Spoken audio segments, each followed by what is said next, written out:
Job chapter 24. Since times are not hidden from the Almighty, why do those who know Him see not His days? Some remove landmarks, they seize flocks violently and feed on them. They drive away the donkey of the fatherless, they take the widow's ox as a pledge, they push the needy off the road. All the poor of the land are forced to hide.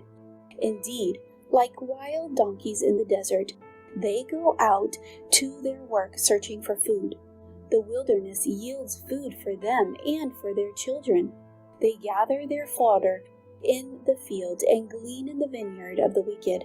They spend the night naked without clothing and have no covering in the cold. They are wet with the showers of the mountains and huddle around the rock for want of shelter. Some snatch the fatherless from the beast and take a pledge from the poor. They cause the poor to go naked without clothing, and they take away the sheaves from the hungry. They press out oil within their walls and tread wine presses, yet suffer thirst. The dying groan in the city, and the souls of the wounded cry out, yet God does not charge them with wrong. There are those who rebel against the light. They do not know its ways, nor abide in its path. The murderer rises with the light. He kills the poor and needy, and in the night he is like a thief. The eye of the adulterer awaits for the twilight, saying, "No eye will see me," and he disguises his face. In the dark they break into houses, which they marked for themselves in the daytime. They do not know the light, for the morning is the same to them as the shadows of death.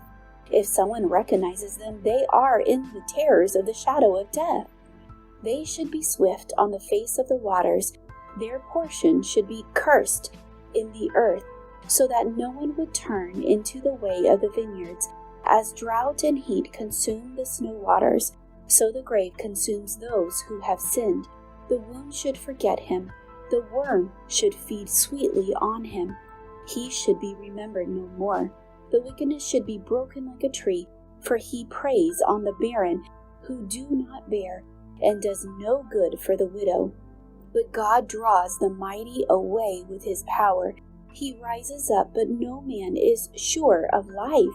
He gives them security, and they rely on it. Yet his eyes are on their ways.